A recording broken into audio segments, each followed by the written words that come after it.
ओम शांति। आज की डेट है 12 मई 2024। आज की रिवाइज डेट है 30 नवंबर 1999। मुर्री का सार है, पास विद ऑनर बनने के लिए सर्व खजानों के खाते को जमा कर संपन्न बनो। तो आइए सुनते हैं बाबा के मधुर महावाक्य। मुर्री के 5 मुख्य पॉइंट्स हैं जिसे दिन भर मनन चिंतन करना है। तो फर्स्ट पॉइंट है, बाबा कहते हैं कि हम बच्चे हाईएस्ट और अविनाशी खजानों से रिचेस्ट है। चाहे कितना भी रिचेस्ट इन द वर्ल्ड हो, परंतु एक जन्म के लिए मनुष्य होते हैं और हम ब्राह्मण बच्चे जो निश्चय और नशे से कहते हैं कि हम अनेक जन्म रिचेस्ट हैं। क्यों? क्योंकि हम हैं अविनाशी खजानों से संपन्न। तो एक दिन में बाप द्वारा, बाप की नॉलेज द्वारा, याद द्वारा हर कदम में पदम जमा हो जाता है। तो सारे दिन में जितने भी कदम याद में उठाते हो तो उतने कदम जमा करते हो। तो हम ब्राह्मण बच्चों के पास कौन सा ऐसा खजाना है? तो बाबा कहते हैं हमारा जो एक एक श्रेष्ठ संकल्प है वह भी तो खजाना है। समय भी तो बड़ा खजाना है। सर्व शक्तियाँ बड़े से बड़ा खजाना है। बाबा जो ज्ञान रत्न सुनाते हैं वे भी तो बड़ा खजाना है। उससे हम धारण करते हैं, गुण धारण करते हैं, बाबा की याद में रहते हैं। तो हर एक गुण भी कितना बड़ा खजाना है। दुनिया वाले भी तो मानते हैं कि श्वासोश्वास याद से श्वास सफल होते हैं। तो हम बच्चे श्वास सफलता स्वरूप है, मतलब हर श्वास में सफलता का अधिकार समाया हुआ है। बाबा कहते हैं अगर हर खजाने को बिंदु रूप से याद करो तो जमा होता जाएगा।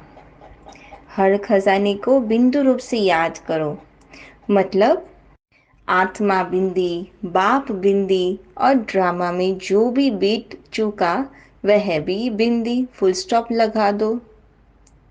बिंदी लगाई और व्यर्थ से जमा होता जाता है।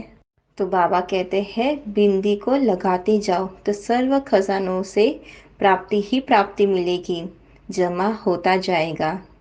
जमा का खाता बढ़ाने की विधि है बिंदी और गंवाने का रास्ता है लंबी लाइन लगाना, माना क्वेश्चन मार्क लगाना, आश्चर्य की मात्रा लगाना। सेकंड पॉइंट है, बाबा कहते हैं समय का महत्व को सदा याद रखना है कि समय का कितना महत्वपूर्ण है। अगर ये स्मृति में रहे तो हम ज़्यादा सफल बना सकते हैं। तो बाबा कहते हैं चेक करो कि हर घंटे में समय या संकल्प कितने साधारण जाते हैं, क्या जमा होता है? भले व्यर्थ नहीं होता हो लेकिन जमा तो करना पड़ता है। अभी बाबा कहते हैं अंडरलाइन करो कि जमा बहुत समय का चाहिए। ऐसे नहीं कि भाई समय पर संपन्न हो जाएंगे, नहीं, बहुत समय का चाहिए तब जाके जमा का खाता फुल होगा। बहुत समय का जमा हुआ बहुत समय चलता है। बाबा कहते हैं बच्चे तो वायदा बड़ा अच्छा करते हैं, हिम्मत करते हैं, लेकिन वायदा करना तो बहुत सहज है, लेकिन कर्म में करना, माना वायदा निभाना, तो बच्चे कर्म में नहीं आते हैं। वायदे करने वाले तो बहुत है लेकिन निभाने वाले नंबर वार हो जाते हैं। बाप दादा क्यों कहते हैं कि हर खजाने का महत्व रखो? क्योंकि हमें प्राप्तियां बहुत बड़ी होती है। ब्राह्मण अर्थात अलौकिक। ब्राह्मण जीवन का महत्व ही बहुत बड़ा होता है। स्वमान बहुत बड़ा होता है। संगम के समय पर बाप का बनना यह तो है बड़े से बड़ा परमा गुना भाग्यशाली। आज बाप दादा समय पर अटेंशन दिला रहे हैं। कई बच्चे सोचते हैं कि समय पर हो जाएगा। जो समय का आधार लेता है कि समय ठीक करा देगा या समय पर हो जाएगा, तो उनका टीचर कौन? समय या स्वयं परमात्मा? परमात्मा से संपन्न नहीं बन सके और क्या समय आपको संपन्न बना देगा? क्या समय आपका मास्टर है या परमात्मा आपका शिक्षक है? तो इस पर बाप दादा कहते हैं कि ड्रामा अनुसार अगर समय आपको सिखा ही देगा या समय के आधार पर आप परिवर्तन हो ही जाओगे, तो बाप दादा जानते हैं कि प्रारंभ भी समय पर ही मिलेगी, क्योंकि समय टीचर है। समय आपका इंतजार कर रहा है, आप समय का इंतजार नहीं करो। वह रचना है, हम है मास्टर रचता। 4th पॉइंट है, बाबा हमें सहज योगी बनना सिखाते हैं, मुश्किल योगी बनना नहीं। 63 जन्म हमने बोझ उठाने की आदत पड़ी हुई है, तो अपने ऊपर बोझ क्यों उठाते हैं? बाप ऑफर करते हैं कि अपना सारा बोझ बाप के हवाले कर दो। बाबा कहते हैं अपने आप को टाइटल देते हो सर्वशक्तिमान का, फिर मुश्किल योगी क्यों बन जाते हो? योग लगन की अग्नि है। अग्नि कितना भी मुश्किल चीज को परिवर्तन कर देती है। लोहा भी मोल्ड हो जाता है। यह लगन की अग्नि क्या मुश्किल को सहज नहीं कर सकती? बाबा कहते हैं अपने ऊपर विश्व कल्याणकारी का टाइटल लगा हुआ है, तो क्या यह मुश्किल को आप मिटा नहीं सकते? तो सहज योगी बनना है, अपना जमा का खाता को बढ़ाना है। कभी मुश्किल कभी सहज, इसमें मज़ा नहीं है। ब्राह्मण जीवन तो मजे का जीवन है। संगम युग है मजे का युग।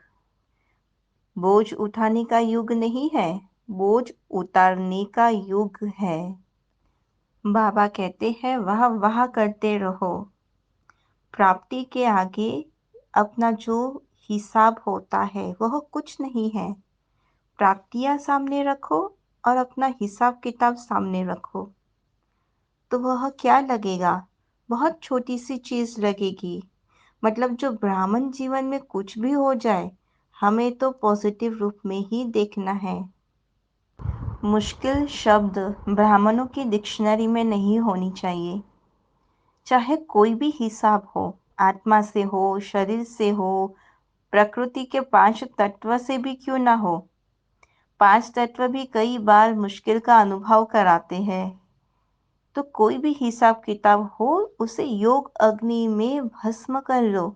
सिर्फ यही एक उपाय है। अपनी प्राप्ति सामने रखो, अपना हिसाब किताब सामने रखो।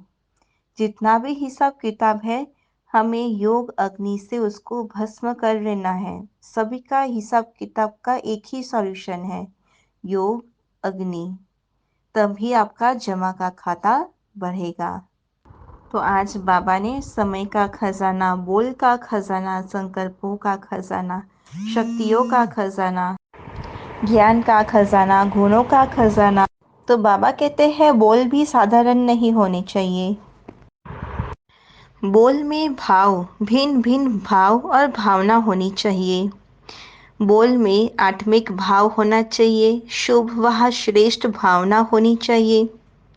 बोल भी और भावना भी होनी चाहिए। माया की जो भावना होती है वह होती है ईर्ष्या, हसद, घृणा।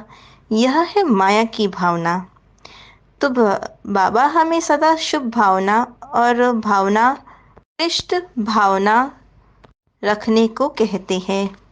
5th पॉइंट है, ऊंचा बाप ऊंचे ते ऊंचे हम और ऊंचा कार्य, इस स्मृति से शक्तिशाली बनने वाले बाप सम्मान भव। जैसे आजकल की दुनिया में कोई वीआईपीज का बच्चा होगा तो वह अपने को भी वीआईपी समझेगा, लेकिन बाप से ऊंचा तो कोई नहीं है। हम ऐसे ऊंचे से ऊंचे बाप की संतान, ऊंची आत्माएं हैं। यह स्मृति शक्तिशाली बनाती है। ऊंचा बाप, ऊंचे हम और ऊंचा कार्य। ऐसी स्मृति में रहने वाले सदा बाप समान बन जाते हैं। सारे विश्व के आगे श्रेष्ठ और ऊंची आत्माएं आपके सिवाय कोई नहीं है। इसलिए आपका ही गायन और पूजन होता है। आज का स्लोगन है, संपूर्णता के दर्पण में सूक्ष्म लगावों को चेक करो। संपूर्णता के दर्पण में जो सूक्ष्म लगाव होती है उसको चेक करना है और उसे मुक्त बनना है। ओम शांति।